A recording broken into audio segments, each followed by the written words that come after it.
أعوذ بالله من الشيطان الرجيم بسم الله الرحمن الرحيم الصلاة والسلام على رسول الله اللهم اشرح لي صدري ويسر لي أمري واحلل عقدة من لساني يفقهوا قولي. Chères sœurs, chers frères, assalamu alaikum wa rahmatullah. Alors je sais que le titre peut paraître intriguant, le souvenir d'Allah, mais le souvenir d'Allah n'est rien d'autre que le dhikr, ce que nous appelons en langue arabe al-dhikr. Et on sait très bien que le Coran, comme la sunna du prophète sallallahu alayhi wa sallam, invite l'être humain et le croyant en particulier à se souvenir d'Allah subhanahu wa ta'ala. Les versets qui vont en ce sens sont abondants dans le Coran. Ya ayyuhalladhina amanu dhkurullaha dhikran kathira wa sabbihuhu bukratan wa asila. Donc on a plein de versets comme ceci qui invitent le croyant à évoquer avec abondance Allah subhanahu wa ta'ala, à le glorifier matin et soir. Mais la question qui se pose, c'est quel est l'intérêt du dhikr et quel effet le dhikr a sur l'âme et le cœur du croyant. Et pour comprendre l'effet du dhikr sur l'âme du croyant, il faut revenir à la conception de l'être humain en islam. Quand Dieu crée Adam et qu'il le façonne physiquement, matériellement, qu'il crée ce corps d'argile, ensuite il lui insuffle de son esprit. Donc l'être humain possède quelque chose, un souffle qui appartient à Allah subhanahu wa ta'ala. Il y a quelque chose en l'homme. En fait, l'homme, c'est un temple habité par le souffle d'Allah subhanahu wa ta'ala. Et du fait de ce souffle, du fait de ce ruh qui est en nous, Adam était dans un état paradisiaque. Dans un état paradisiaque. Et au moment où Adam alayhi salam a touché à cet arbre, il a provoqué sa propre chute. Et la chute a engendré une nouvelle nature chez l'être humain. Parce que sa nature première, sa fitra, c'est l'adoration d'Allah subhanahu wa ta'ala. Sa nature première, elle est tournée vers le ciel. Mais la chute a engendré une nouvelle nature, une nouvelle dimension qui tire l'être humain vers le bas. Et cette seconde nature s'est posée sur le cœur de l'homme comme un voile qui est venu étouffer, si on veut, le souvenir d'Allah qui est dans le cœur de chaque croyant. Avec cette chute, cette désobéissance, donc a provoqué quelque chose qui a obscurci l'âme et l'intelligence du croyant. Voilà pourquoi, depuis, l'être humain est invité à pratiquer le souvenir. Ça veut dire se souvenir de quelque chose qui nous habite. L'islam est un rappel, il n'enseigne rien de nouveau, parce que son objectif, son message consiste à rappeler une voix qui s'est enfuie, qui s'est évaporée dans l'obscurité de l'âme. Donc quand je fais le dhikr, je permets à la voix de Dieu qui est en moi, qui est dans mon cœur, de refaire surface, d'envelopper l'âme pour la soumettre et pour qu'elle entre dans un état de paix, pour que l'âme devienne mutma'inna, pour qu'elle devienne paisible. Donc voilà pourquoi Allah Ta'ala nous demande de pratiquer le dhikr. Pratiquer le dhikr parce que c'est un effet considérable sur l'âme du croyant. Mais c'est vrai que la mentalité moderne, qui est une mentalité purement horizontale, ne comprend pas cette dimension du dhikr. C'est-à-dire que beaucoup de croyants aujourd'hui ont des aspirations spirituelles, sentent des appels du cœur.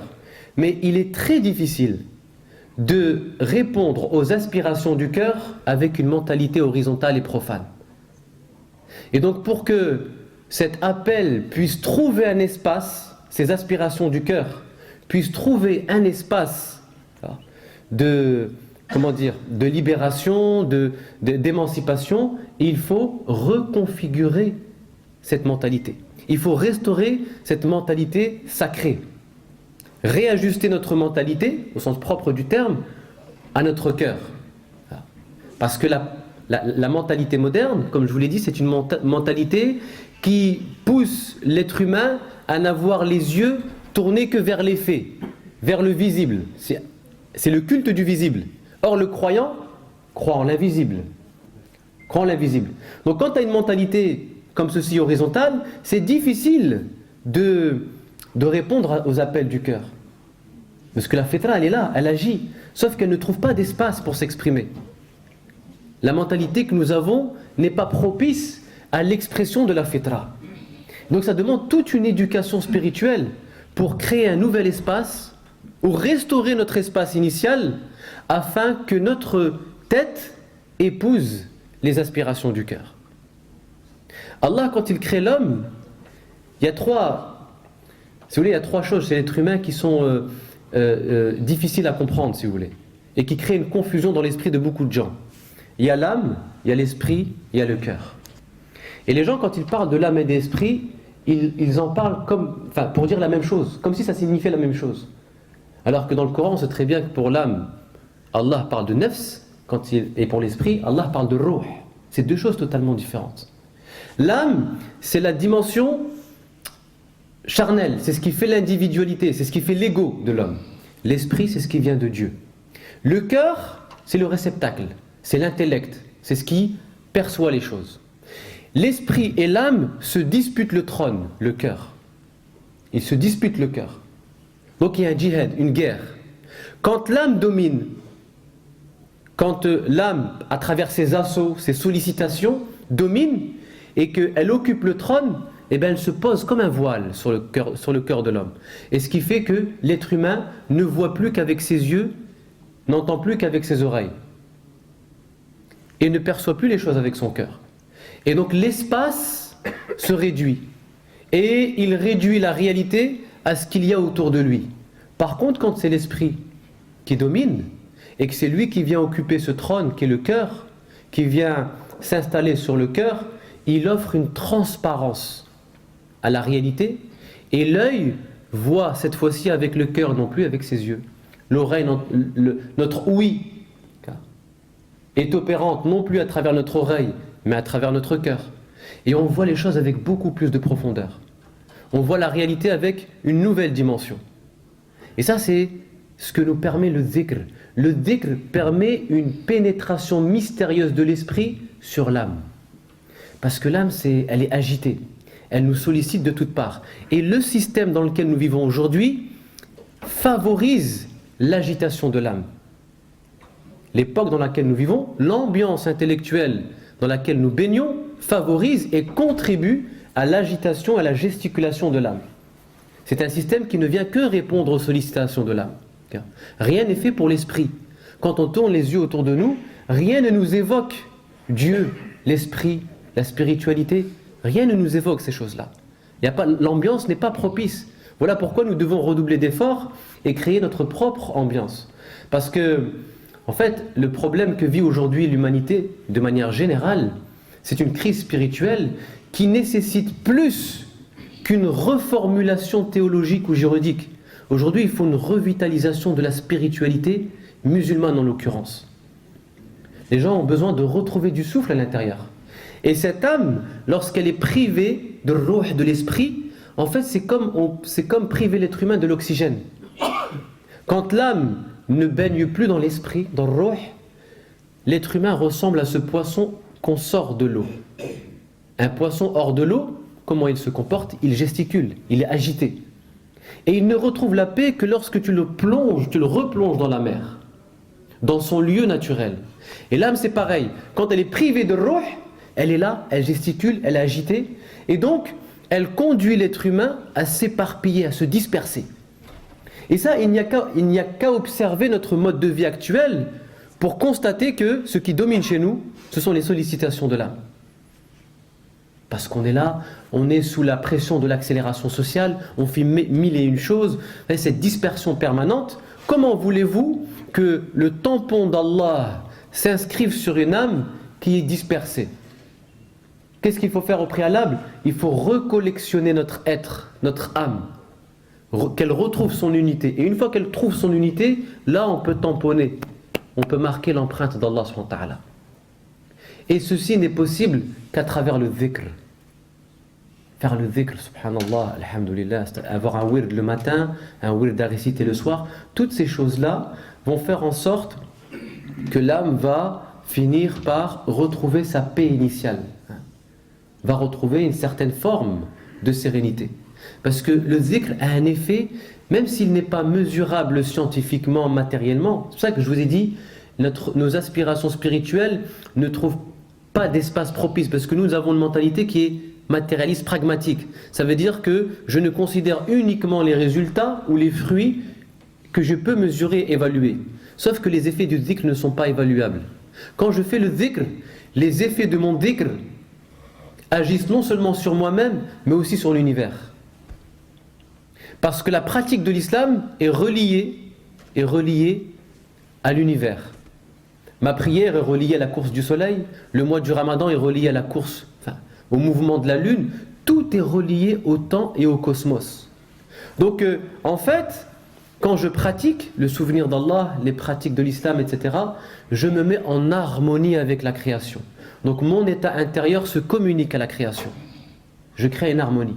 Par contre, et quand je ne pratique pas, ben, qu'est-ce que je fais? Je ne suis plus en harmonie avec la création et je crée des déséquilibres. Il y a des déséquilibres qui sont dus au fait que nous ne sommes plus reliés à Allah subhanahu wa ta'ala. Nous ne sommes plus reliés à Allah subhanahu wa ta'ala. Et quand je fais des choses, quand j'invoque, quand je prie, c'est un effet sur le monde visible, mais aussi sur le monde invisible. C'est un effet sur le monde invisible. Et aujourd'hui, nous avons tous besoin dans cette asphyxie générale, de nous réconcilier avec la pratique de dhikr et du souvenir d'Allah. Faire en sorte que la voix d'Allah refasse surface en nous. Parce qu'il y a du bruit à l'intérieur. Un bruit qui nous empêche finalement de nous appartenir. Un bruit qui nous empêche de nous appartenir.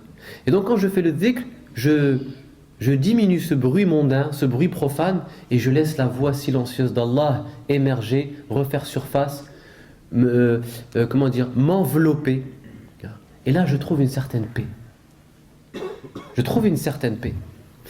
Le prophète sallallahu alayhi wa sallam, un compagnon est venu le voir, il lui a dit: Rasulallah, les pratiques de l'islam sont nombreuses. Conseille-moi une pratique à laquelle je m'attacherai. Le prophète sallam lui a dit: attache ta langue à l'évocation d'Allah, au dhikr. Fais ça, c'est très important. Très important de maintenir ton lien à Allah Ta'ala. C'est ce qui va te permettre de rester lucide, qui va te permettre d'avoir une vigilance spirituelle, qui va te permettre de garder ton unité. Sinon tu te disperses, tu t'éparpilles. Donc garde ta langue toujours dans l'évocation d'Allah subhanahu wa ta'ala. Et le prophète sallallahu alayhi wa sallam, quand il était à la Mecque et qu'il faisait face à l'hostilité des Mecquois, il cherchait des solutions contre que haine, hostilité et mépris. On le chasse, on lui jette des pierres, on l'humilie. Sur le chemin du retour, il marque une pause dans un jardin, dans la banlieue de Taïf, et au pied d'un arbre, il invoque Allah subhanahu wa ta'ala. Il invoque Dieu. Et puis des propriétaires du jardin qui étaient chrétiens l'ont vu, ont eu mal au cœur pour lui, et même ont éprouvé du dégoût vis-à-vis du comportement du peuple de Taïf. Il dit: mais ce qu'ils lui ont fait, c'est très grave. Donc ils ont demandé à l'un de leurs esclaves, à Addas, de lui apporter une grappe de raisin. Viens, va lui donner une grappe de raisin à cet homme là-bas, au pied de l'arbre, qui vient de se faire humilier par le peuple de Taïf.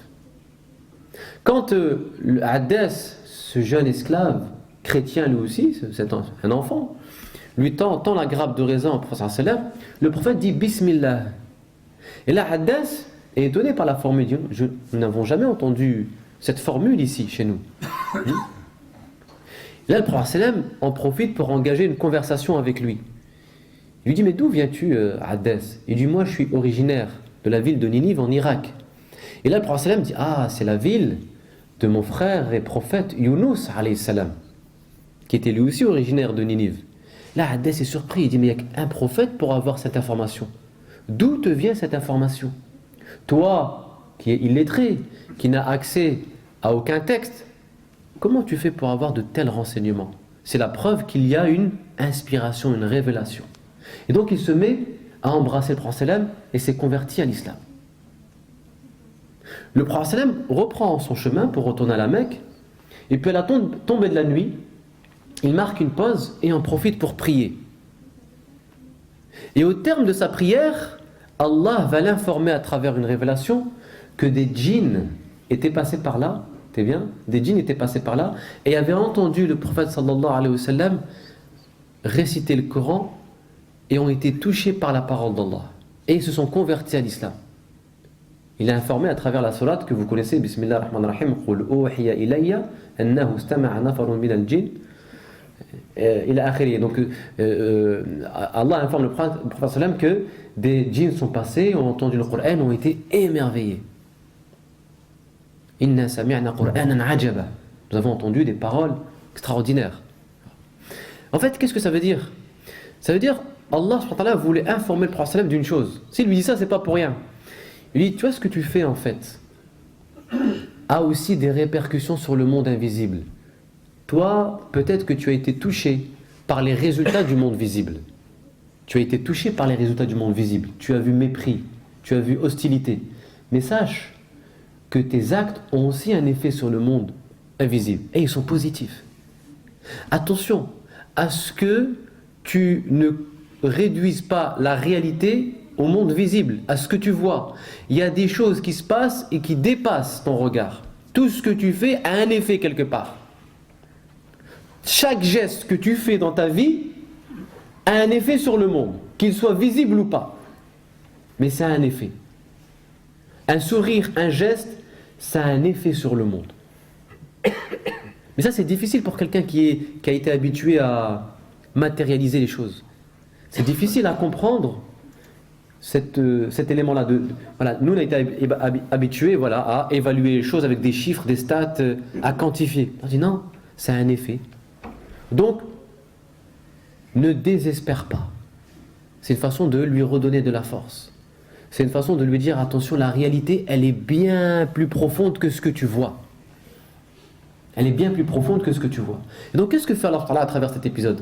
Il réajuste. En fait, il est où le problème chez l'être humain? C'est que ses yeux, ses sens, sa raison ne sont plus ajustés au cœur. Ils ont pris leur indépendance. La raison, par exemple, réclame une existence indépendante. La raison pense se suffire à elle-même.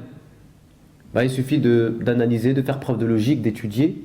En fait, Allah te dit non.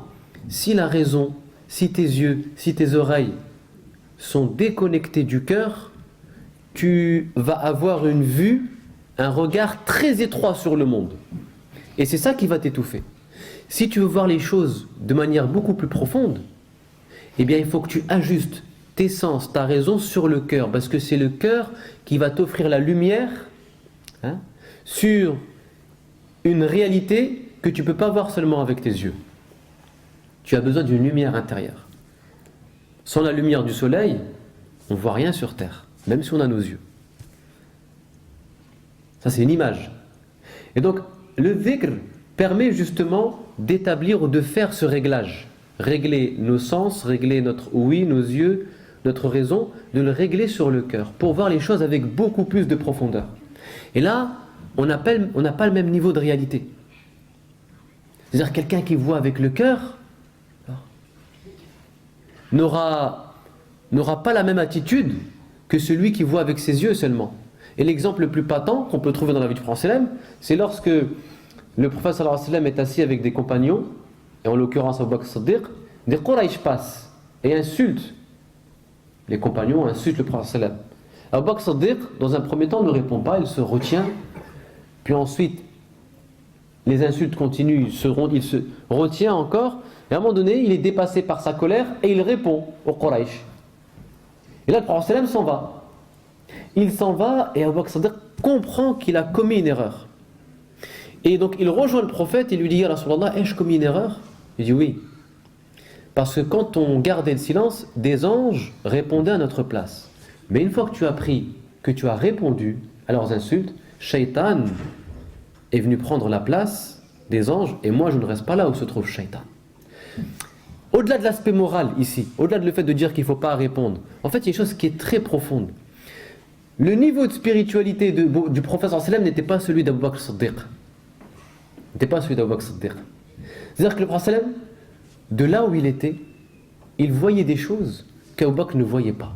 Le prophète voyait des anges, là où Abu Bakr ne voyait que des êtres en train de l'insulter.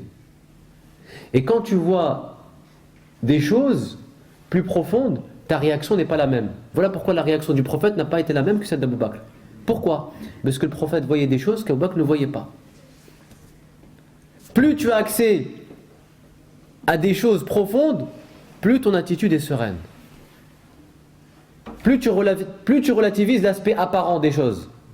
Mais quand tu crois que tout se réduit à l'apparence, tu prends l'apparence pour la réalité et tu te concentres sur cette apparence. Et donc tu vas passer ton temps à réagir à tout ce qui se passe sous tes yeux. Quand tu vois les choses avec beaucoup plus de hauteur, tu dis en fait, ça ce que je vois en apparence, c'est très relatif. Parce qu'il y a des choses beaucoup plus profondes. Toi, Abou Bakr, tu voyais les Quraysh en train de t'insulter. Moi, je voyais les anges qui étaient avec nous. C'est pour ça que je n'ai pas eu la même réaction que toi. Et ça, c'est extrêmement fort. Mais cette attitude, on ne peut la voir que par la pratique de zikr. Que par la pratique du zikr. C'est très important d'avoir des moments comme ceci où ma langue s'attache à l'évocation d'Allah subhanahu wa ta'ala. À l'évocation d'Allah subhanahu wa ta'ala. Surtout aujourd'hui, on est à une époque où on a besoin de maintenir ce lien. On a besoin de maintenir ce lien en se ressourçant en permanence. Il faut que le cœur soit habité par l'esprit et non pas par l'âme. Quand l'âme vient se poser sur le cœur, elle l'étouffe, elle le voile, elle obscurcit notre intelligence et on voit la réalité de manière biaisée. On a un regard déformé de la réalité. Pourquoi? Parce que l'âme s'est posée sur le cœur. Et il réclame, voilà, c'est lui qui domine. C'est lui qui dicte les règles du jeu. Et c'est ça qui fait c'est ça qui nous conduit à des mauvais comportements, à des réactions disproportionnées, etc., etc., qui créent des déséquilibres. Donc faire ce djihad, c'est éteindre le pouvoir de l'ego, de l'âme. Il faut vraiment l'éteindre. Parce que l'ego va tout faire pour réclamer sa part ici-bas. Chaque fois que tu vas réussir à le dominer d'un côté, il va réussir à trouver une ruse pour refaire surface de l'autre côté. L'ego. Chaque fois. Donc si nous n'avons pas une vigilance intérieure, l'ego finira par prendre possession de nous-mêmes. C'est pourquoi un jour, Omar ibn al-Khattab radiyallahu anhu, il était sur le minbar, et puis comme ça, soudainement, dans le prêche, il dit, vous savez que Omar gardait des troupeaux pour quelques grammes de farine. Puis après, il reprend son prêche, et quand il descend du minbar, les compagnons sont venus le voir, Abdurrahman ibn al-Awf est venu le voir, il lui a dit, Ya Omar, Ya Amir al-Mu'minin. Il faut savoir qu'à ce moment-là, Omar ibn al-Khattab était calife, et c'est quelqu'un qui avait vaincu les armées de Khosroès, de César, qui jouissait d'une puissance extraordinaire et internationale. Et là, quand les compagnons disent, Ya Omar, on n'a pas compris ce que tu as dit là, comme ça, en plein milieu du prêche. Oh, Omar, ça n'avait rien à voir avec le prêche. Pourquoi tu as dit ceci? Il lui dit, parce qu'à un moment donné, j'ai senti que mon âme commençait à me dire, ah Omar, tu vois maintenant, tu occupes un rang élevé. Tu n'es pas n'importe qui. Plus personne ne peut s'interposer entre toi et Dieu. Et donc là, il a voulu la remettre à sa place. Reste tranquille. Reste tranquille. Tu gardais des moutons quand tu étais jeune, pour quelques grammes de farine. Que ta position, que ton statut social, que ton pouvoir ne t'aveugle pas sur ce que tu es. L'ego, c'est le principal obstacle dans notre cheminement spirituel. L'ego. Avant Shaitan. L'ego. Il est là et il emploie des ruses très très subtiles. Voilà pourquoi les maîtres spirituels demandaient systématiquement à leurs disciples le soir de pratiquer un bilan de conscience. Attention, mon âme, comment elle a essayé de me tromper? L'ego, comment a essayé? Parce qu'on peut être très vite aveuglé. L'âme ou l'ego ne va jamais se laisser dominer aussi facilement. Jamais elle ne va se laisser dominer aussi facilement.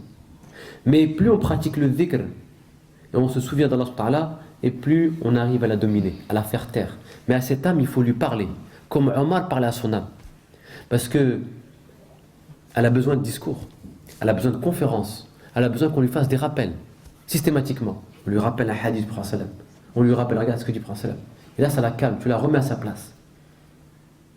C'est ton ego est ton premier disciple, ton premier élève. Si tu lui laisses libre cours à ses caprices, tu vas perdre ton autorité. C'est comme un enfant. Un enfant, si tu ne lui poses pas une discipline, un cadre, eh bien, tu vas être le jouet de ses caprices. Et tu n'as plus d'autorité. Eh bien, l'âme, c'est ton enfant. C'est le premier enfant que tu dois éduquer, c'est ton âme. An-nafs. En lui faisant des rappels, en la contraignant parfois, pour qu'elle se calme, et qu'elle puisse obéir justement, ou qu'elle puisse se laisser dominer par le souffle d'Allah. Parce que si l'âme habite votre cœur, Dieu disparaît de votre espace intérieur. Pourquoi? Parce que Allah n'a pas d'associé.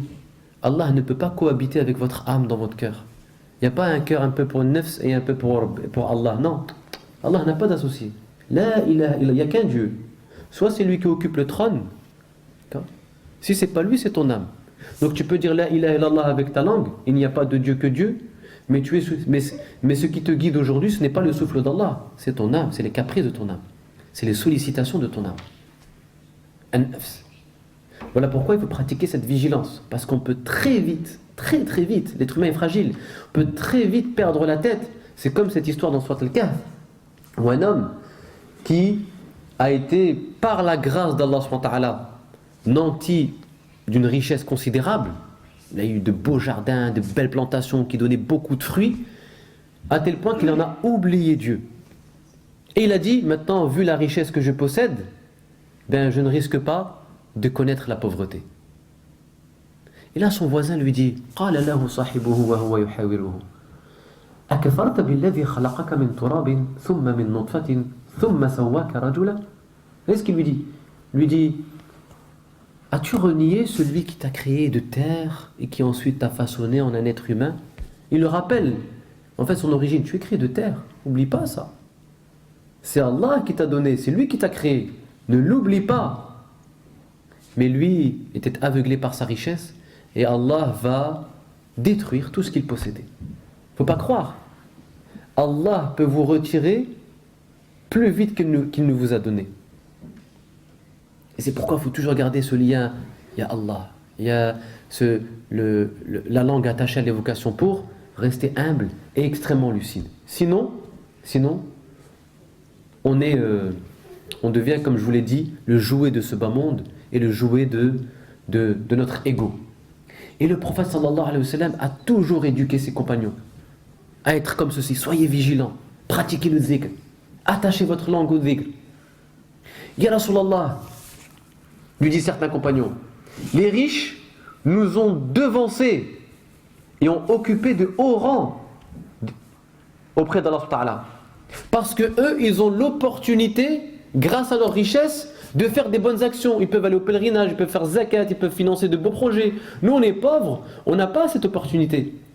On ne peut pas faire ça. Donc, il y a une inégalité des chances. On aimerait bien faire ce que font les riches. Mais on n'a pas les moyens. Donc, ils sont favorisés dans les bonnes actions. Le prophète entend.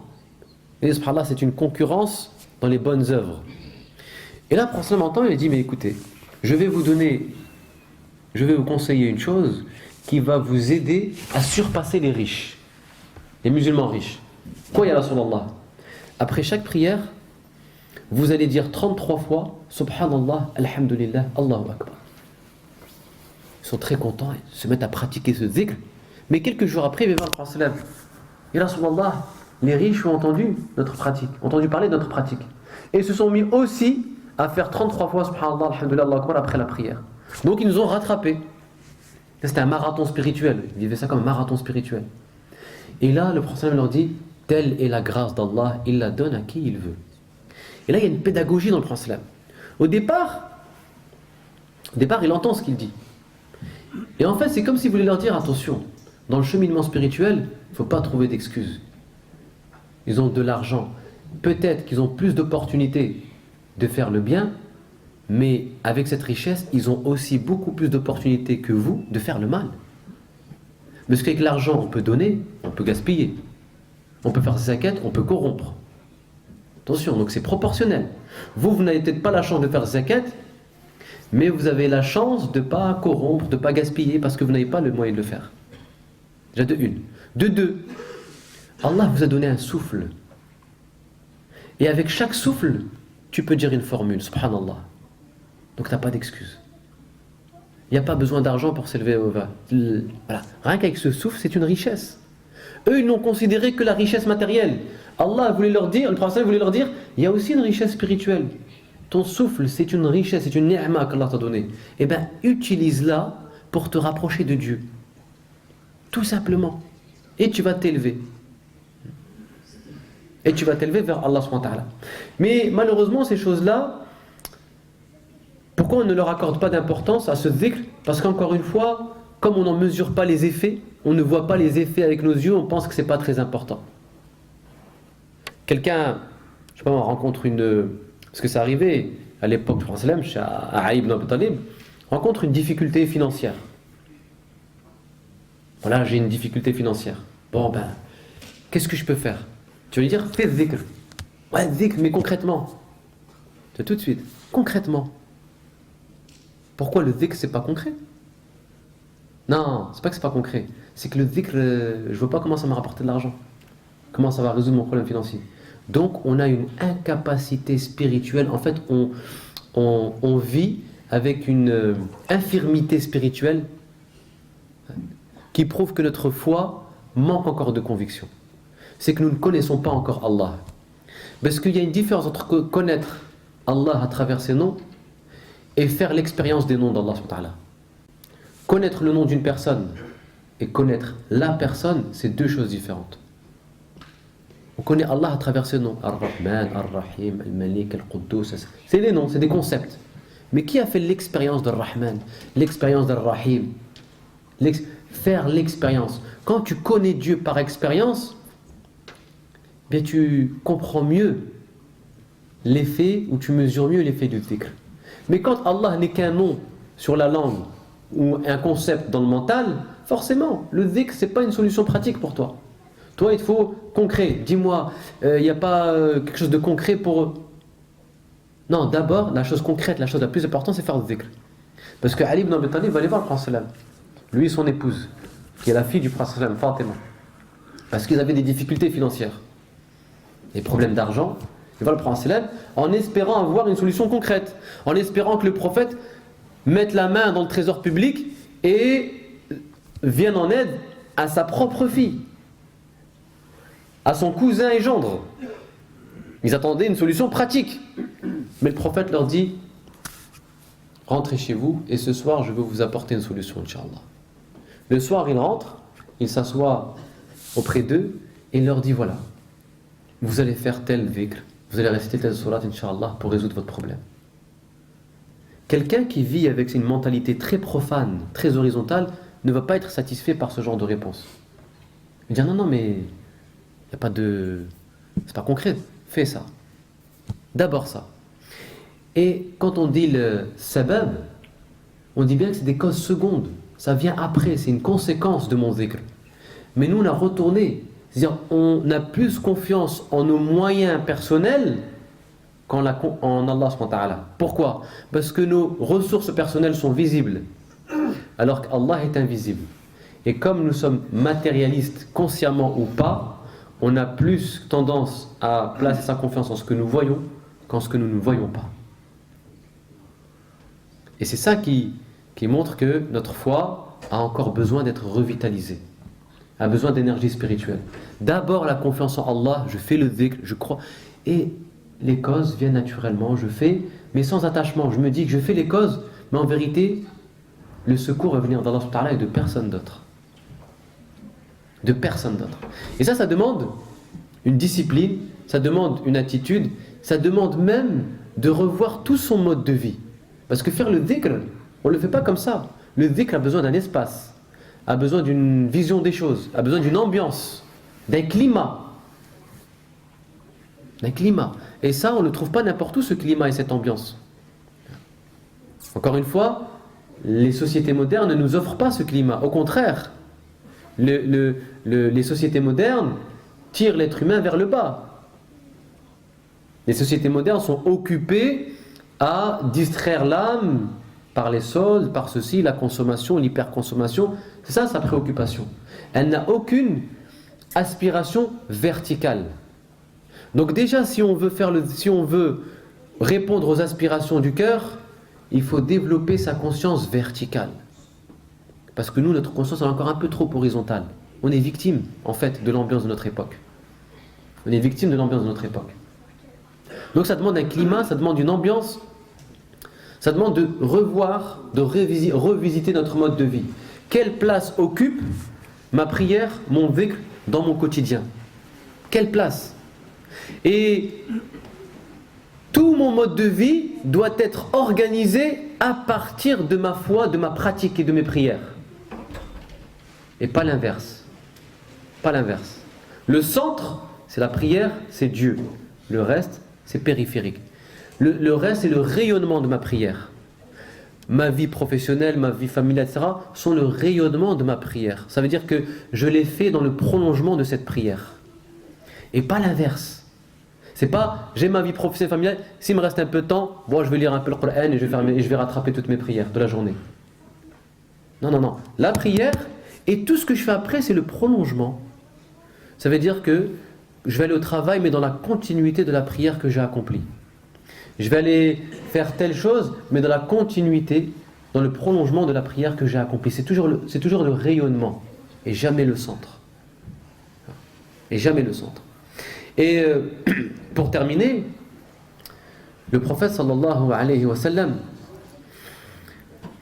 avant même d'être invité à aller transmettre le message, vous savez, quand il a reçu le Iqra bismi rabbika alladhi khalaq, etc., avant même d'aller transmettre le message, de lui dire Ya ayyuhal muddathir qum fa'anzir, vas-y, allez, va et avertis.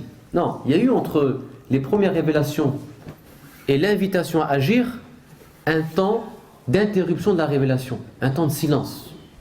Et ce temps d'interruption de la révélation, ce temps de silence, il y a une sagesse, une énorme sagesse, et qui doit nous être bénéfique aujourd'hui.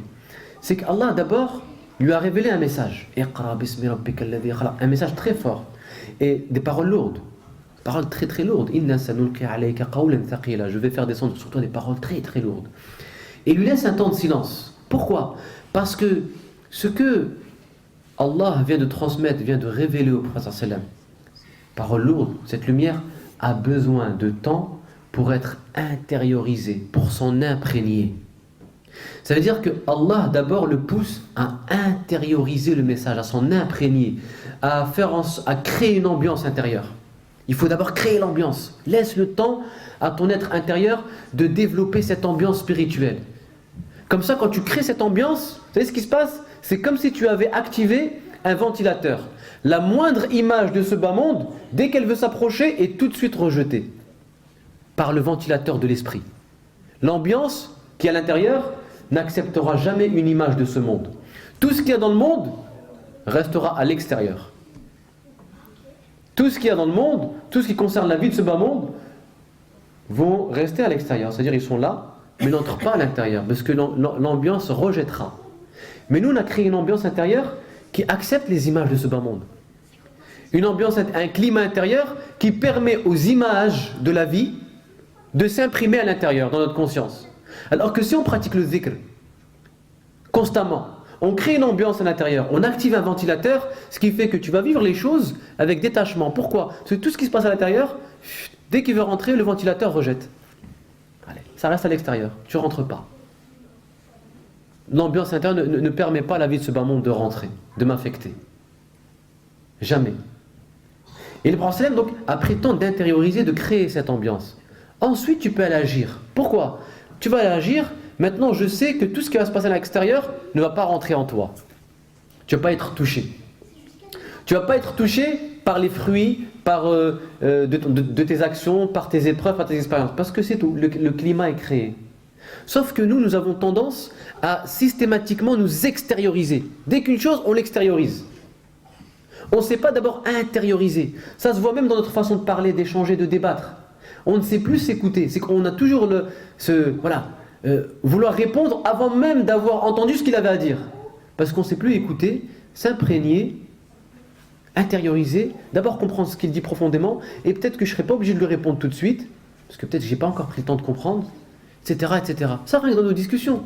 Mais la culture du clash et du débat aujourd'hui fait que faut répondre tout de suite, il y a du tac au tac, il faut avoir de la répartie. Aujourd'hui, on ne nous enseigne pas à intérioriser. On dit ayez de la répartie. C'est du verbiage, du bavardage, du spectacle. La société du spectacle. Alors non, le prophète dit, Allah dit au prophète, silence. Je ne vais pas te révéler le prochain verset, il te faut un peu de silence, imprègne-toi. Et le musulman, c'est comme ça, quand il apprend une chose, il laisse la connaissance entrer, faire effet sur son âme, agir sur son être, et puis tout doucement. Et il passe à la chose suivante. Laisser les choses faire effet sur nous-mêmes. Nous, on apprend des belles choses, mais elles disparaissent aussitôt parce qu'on ne les a pas laissées faire effet sur notre âme. On ne les a pas laissées impacter notre âme. Tout de suite, on l'extériorise. Parce qu'on est, voilà, la culture de l'extériorisation, l'agitation, faire du bruit, sortir, etc. Non, on ne sait plus s'accorder des moments de silence, de contemplation. Maintenant, c'est quoi? C'est la culture. Alors, je vais bien nuancer ce que je dis. On va favoriser l'intelligence pratique, la débrouillardise. Vous savez que c'est très moderne, la débrouillardise. Apprends à gagner ton pain. C'est ce qui compte. Apprends à gagner ton pain. C'est l'intelligence pratique. Par contre, l'intelligence contemplative, celle qui essaye qui vous aide à vous contempler dans votre miroir intérieur, à sentir le parfum de la présence de Dieu qui est dans votre cœur, à entendre la voix du souvenir d'Allah Ta'ala qui murmure dans votre cœur. Ça, on ne sait plus faire, parce qu'on est occupé à gagner son pain, à organiser son standard de vie, parce que ce qui nous occupe aujourd'hui, ce qui compte pour nous, c'est le pouvoir d'achat. Il faut augmenter son pouvoir d'achat. Et c'est ça, donc on nous apprend à être, allez, vas-y. Bien sûr, c'est une chose, on ne dit pas le contraire, attention, on ne dit pas qu'il ne faut pas être débrouillard, pas gagner son pain. Mais, c'est secondaire. On commence par l'intérieur. La véritable intelligence, c'est l'intelligence qui me permet de me relier à Allah. C'est ça le sens de aql. Le mot aql en langue arabe ne veut pas dire raison, c'est une traduction erronée qui a induit toute la pensée musulmane en erreur depuis le 19e siècle. Parce qu'on a traduit aql par raison. Et on pense que al-aql c'est l'usage de la raison. Non, la raison ne peut rien toute seule, ne peut pas se suffire elle-même. Al-aql, c'est l'intellect qui fait le lien. Aqala, ça veut dire faire le lien. C'est pour ça que c'est les mêmes lettres que alaq. Faire le lien, etc. C'est l'intelligence qui me permet de faire le lien entre la création et le créateur. Ça, c'est de l'intelligence. Quelqu'un qui voit les choses et qui perçoit l'empreinte de Dieu, il est intelligent. On peut dire qu'il est intelligent. C'est une intelligence contemplative. Alors que celui qui est plein de savoir, d'informations, qui a une culture, ça c'est cérébral. Il ne faut pas confondre l'intelligence, l'activité intellectuelle avec l'activité cérébrale. C'est deux choses différentes.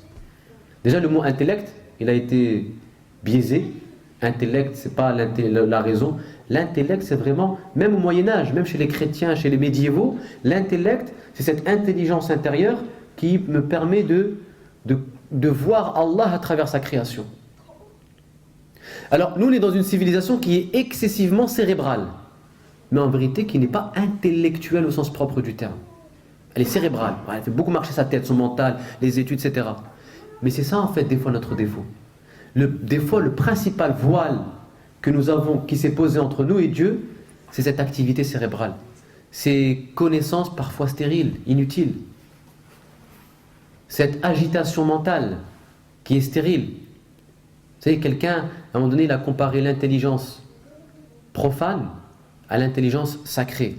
Il dit l'intelligence profane, telle qu'elle est cultivée dans les sociétés occidentales, ressemble à ce singe accroché à un poteau qui fait plein de pirouettes. Donc il fait preuve d'habileté, d'agilité, il est bien, mais il ne va pas loin. Il dit que l'intelligence sacrée ressemble à cet oiseau qui modifie son niveau de vol en fonction de l'atmosphère où il se trouve. Voilà. C'est une intelligence sacrée qui voit les choses en profondeur, en hauteur. C'est ça. Nous, on est très cérébral. Voilà. Et on pense être intelligent parce qu'on est... Non. Et c'est ça. En fait, c'est un leurre, c'est une illusion. C'est une illusion. Et ça, on en fait l'expérience. C'est-à-dire que... je me souviens, par exemple, à la fac, les gens aimaient bien se vanter d'avoir, par exemple... en philosophie, d'avoir lu Emmanuel Kant. Bon, c'est un grand philosophe allemand qui a écrit plein de choses, bref, etc. Mais en vérité, c'est des gens qui nous disaient qui ne disait pas des choses très profondes dans le fond. C'était cérébral, c'était plein de concepts, du jargon, de l'ambiguïté, et on prenait ça pour Et en fait, on croit que plus c'est ambigu, plus c'est profond. Tu vois, si tu comprends pas, c'est que c'est trop profond. Non, justement, si je comprends pas, c'est que tu dis rien de spécial. Et tu peux trouver quelqu'un de complètement illettré, qui vit dans un village, dans une campagne, un berger qui est là et qui te dit des choses très profondes. Très très profondes. Pourquoi? Parce que lui, il parle encore avec sa fitra. Des fois, on s'étonne. Quand on parle avec des anciens, avec des grands-parents, on s'étonne de la profondeur de leurs paroles. Ils n'ont pas été à l'école, mais comment ils peuvent dire des choses comme ça? Ben justement, c'est parce que toutes ces informations, toute cette activité cérébrale n'est pas venue étouffer leur fitra. Au contraire, elle a laissé leur fitra encore agir sur eux-mêmes. Alors, je ne dis pas que l'activité cérébrale n'est pas bonne. L'activité cérébrale est bien lorsqu'elle est en conformité avec le cœur, lorsqu'elle est illuminée par le cœur. Sinon, elle crée de l'agitation intérieure. Et pour calmer le mental, la pratique du dhikr. C'est le dhikr qui vient prendre possession du mental, qui le calme, qui le délivre de l'agitation pour le conduire à la sérénité. Et le fait de faire plusieurs... Pourquoi le prophète nous demande à chaque fois de répéter? Il ne nous demande pas de dire une fois, subhanallah, dites 100 fois l'istighfar. Dites 33 fois. Pourquoi? Parce que, pour deux choses en l'occurrence. La première, c'est plusieurs fois parce que les premières fois, tu n'es pas encore concentré. Donc dis, pour prendre le temps, pour laisser le temps à ton mental et à ton cœur d'agir et te permettre de te concentrer. Laissez le temps. Et deuxième des choses, c'est qu'en faisant l'istighfar plusieurs fois, en faisant le tasbih plusieurs fois, tu crées un rythme. Subhanallah, subhanallah, subhanallah. Et ce rythme, c'est ce rythme-là qui va te sortir de l'agitation pour te conduire vers la paix. C'est le rythme, en fait. Nos 5 prières quotidiennes tracent ou définissent un rythme dans notre journée. C'est un rythme, c'est une musique, une poésie qui vient s'installer. Et c'est le rythme, en fait, qui tout doucement nous délivre, voilà, de la gesticulation intérieure et nous conduit vers la paix. Donc, pratiquer le dhikr, c'est ceci, c'est ouvrir son cœur à la grâce divine. C'est laisser des interférences divines venir, envelopper votre âme. Et ça, c'est un effet considérable. Certains vont dire, je ne fais pas le dhikr, parce qu'en vérité, ça ne sert à rien, je ne suis pas concentré, Non. Ibn Ata'illah al-Sakandari, qui est un grand maître spirituel dans ses hikam, un maître du XIIIe siècle, il dit l'insouciance dans le dhikr, d'accord, vaut mieux que ne pas faire le dhikr. Vaut mieux que ne pas faire le dhikr. Il vaut mieux faire le dhikr. En d'autres termes, la distraction dans le dhikr vaut mieux que la distraction du dhikr. Il vaut mieux être distrait dans le dhikr que se distraire du dhikr, ne pas faire le dhikr. Il dit pourquoi? Il dit parce que la première fois que tu vas le faire, tu seras distrait, c'est pas grave. Tu vas faire subhanallah, ta tête elle est ailleurs. La deuxième fois, la 13e fois, Allah va te créer des ouvertures intérieures. Et puis tu vas atteindre un certain degré de concentration. Et ainsi de suite. Mais il faut laisser le dhikr faire effet. Il faut lui laisser le temps. Il faut juste lui laisser le temps.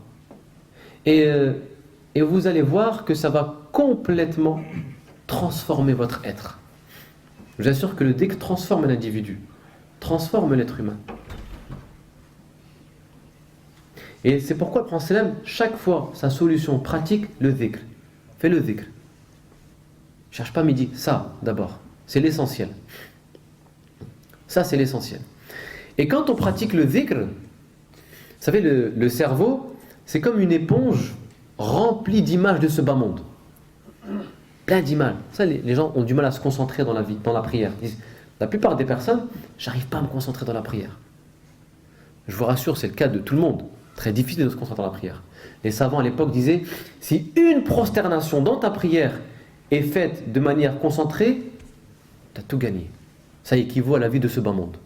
Une prosternation, pour vous dire la difficulté de se concentrer. Mais si on éprouve de la difficulté de nous concentrer dans la prière, c'est aussi en raison de notre mode de vie. Quand tu as passé une journée agité à courir après les choses de ce bas monde, faut pas t'étonner à ce que pendant la prière, ton cerveau soit en train de faire défiler toutes les images qui se sont imprimées en toi durant la journée. C'est une éponge, le cerveau, il imprime toutes les images. Par contre, si tu as un mode de vie serein, tu fais les choses avec beaucoup de sérénité, tu ne t'éparpilles pas, eh bien, je vous assure que ça va vous aider à mieux vous concentrer à la prière. Pourquoi? Parce qu'il y aura moins d'images imprimées dans votre cerveau. Il ne faut pas laisser la vie imprimer ces images dans votre conscience. Jamais. Il faut que ça reste à l'extérieur. Une fois, un homme est venu interroger l'imam Ahmad ibn Hanbal. Et il lui a dit, c'est plat, il lui a dit, écoute, il y a imam, telle personne détient plusieurs dinars. C'est-à-dire, en gros, il est riche.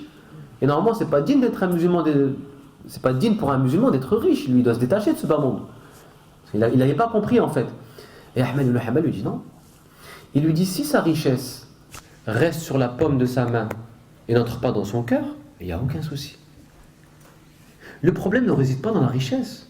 La richesse, c'est une ni'ma d'Allah subhanahu wa ta'ala. Il la donne à qui il veut.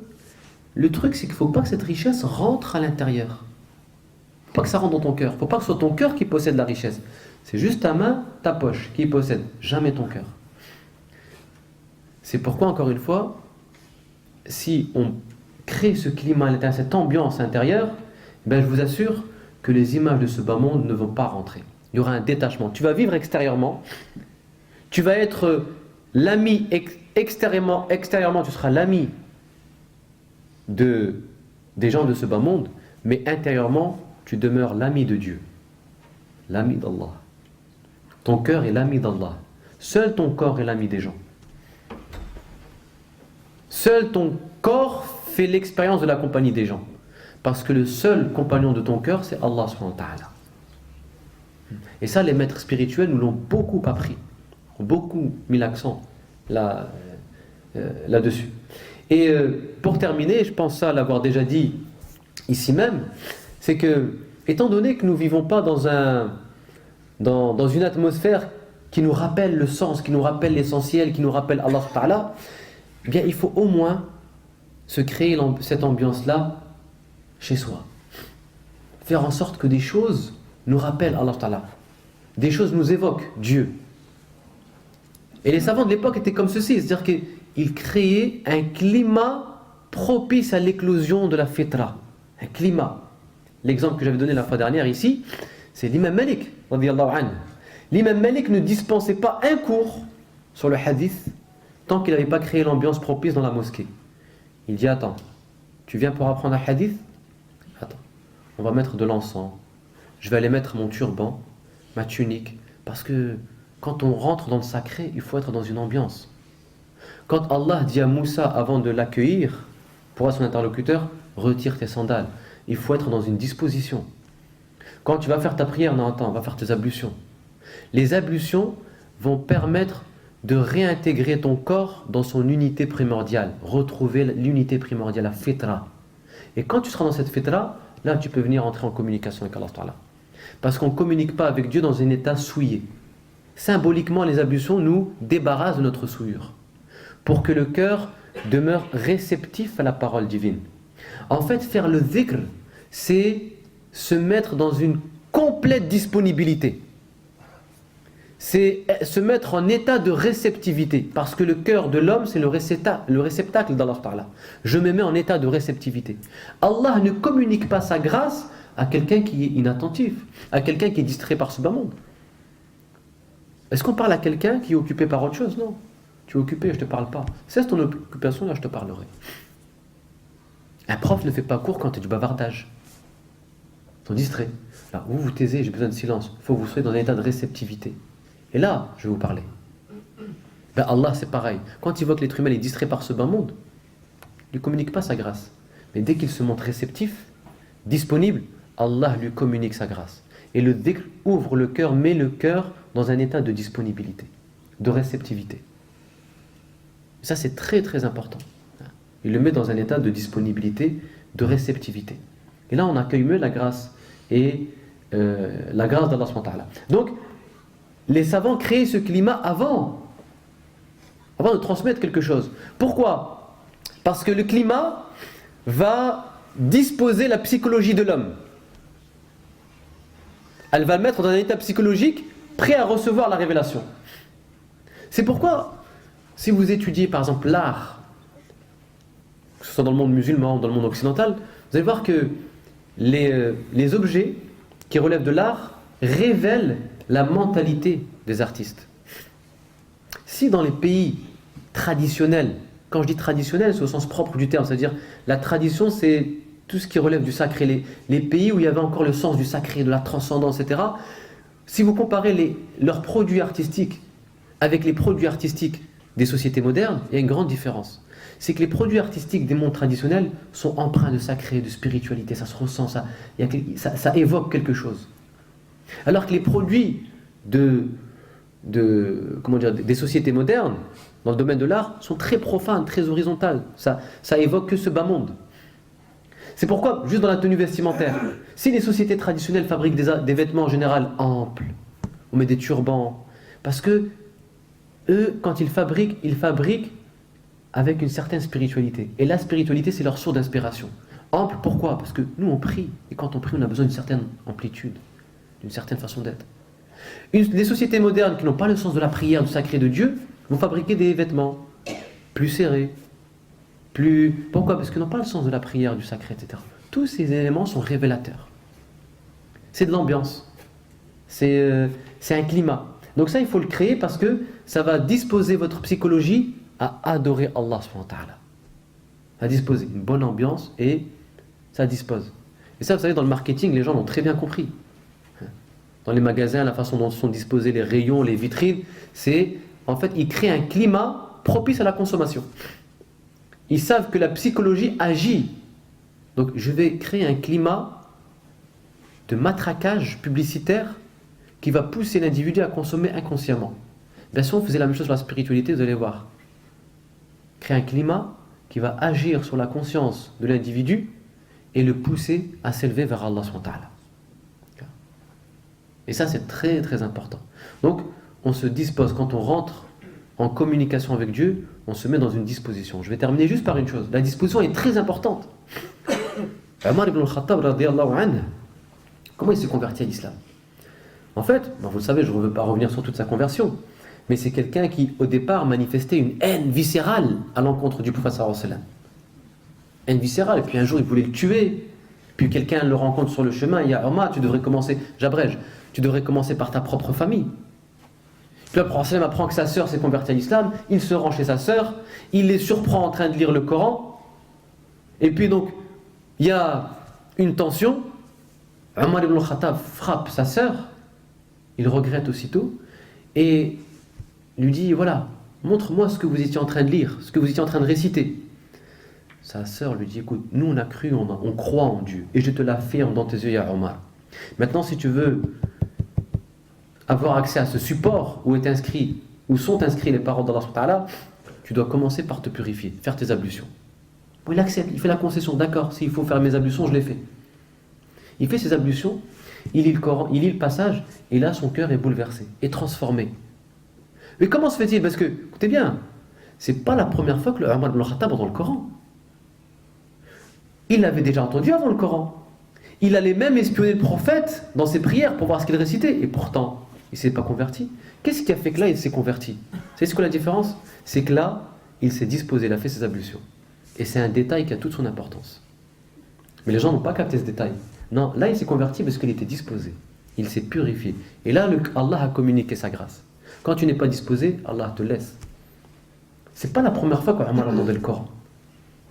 S'il s'est converti à ce moment précis, c'est parce qu'il était disposé à accueillir le message d'Allah subhanahu wa ta'ala. Et vous voyez comment le dhikr, la lecture du Coran, c'est aussi une forme de dhikr, peut bouleverser le cœur de quelqu'un. L'effet qu'il a sur le cœur. Quelqu'un qui s'est levé le matin avec la haine dans le cœur, il finit sa journée avec l'amour du prophète sallallahu alayhi wa sallam. En l'espace de quelques heures. Qu'est-ce qui s'est passé entre temps? L'effet du dhikr, l'effet de la récitation du Coran.